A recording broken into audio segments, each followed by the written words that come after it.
Kenapa aku milih agama Islam? Bukan Kristen, bukan Buddha.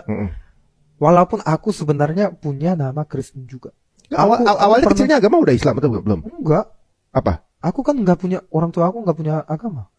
Oh, jadi mualaf. Mualaf. Tahun? Mualaf. Tahun kalau dapat sertifikatnya 2020. 2020. Belajar dari tahun 2000. 19. Yang belajar serius itu 2019. Okay. Nah, kenapa? Aku bisa menjadi Muslim. Itu relate dengan yang itu sebelumnya ya. Karena di samping-samping aku banyak yang contoh yang baik. Oh. Aku siapa aja, tetangga gitu? enggak, teman-teman Muslim. Oke. Teman-teman Muslim itu aku lagi galau, hidup aku lagi galau. Karena tadi aku bilang, karena orang Korea itu nggak punya agama, nggak ada visinya, nggak ada misinya. Jadinya kepercayaannya kepada hal-hal yang material. Sebentar, lu sempet galau waktu itu? Galau banget. Nah, Di aku Indonesia? galaunya. Pacar juga? Enggak. Aku galau karena hidup aku tuh nggak jelas. Nah, Transparan gitu maksudnya? nggak, kayak aku tuh banyak banget yang gagalnya. Aku di pas SMA, aku tuh termasuk pintar. Dan semuanya pada berharap aku masuk ke kuliah yang bagus.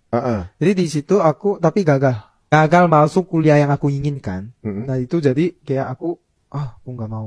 Oh, jadi hidup kayak berakhir aja gitu, kayak nggak jelas. Jadi habis itu aku ngapain? Aku yang setiap hari mabuk. Karena di Korea kan ada standar. Kalau gagal, kamu tuh orang gagal gitu. Orang gagal seumur hidup. Nah mulai dari situ aku tuh hidupnya kayak kurang. Gak ada tujuan gitu ya? Gak ada tujuan. Jadi habis itu aku ke militer. Di militer aku malah perpanjang. Jadi aku benar-benar kerja di militer selama setahun. Di situ udah habis lulus SMA itu aku cari mimpinya aku. Aku dari dulu pengen jadi koki, tapi orang tuanya dulu koki. Jadi dia nggak setuju. Dia pernah bangkrut restorannya. Bokapnya. Jadi dia tuh nggak mau aku jadi punya masalah yang sama gitu ya. Habis itu aku bilang, aku coba pengen deh kerja di dunia F&B. Aku benar-benar berusaha banget. Dari nol, aku nggak ada fondasi kan. Kuliahnya juga bisnis, bukan masak. Jadi aku masuk ke dishwasher. Dan suatu hari aku benar-benar kerja keras banget. Sehari kerja 12 jam.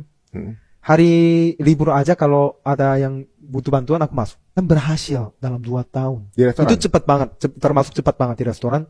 Dari dishwasher sampai jadi sous chef. Dan entar lagi bisa manage 1 cabang. Aku senang banget kan?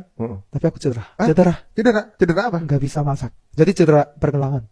Tiba-tiba aku mikir, aku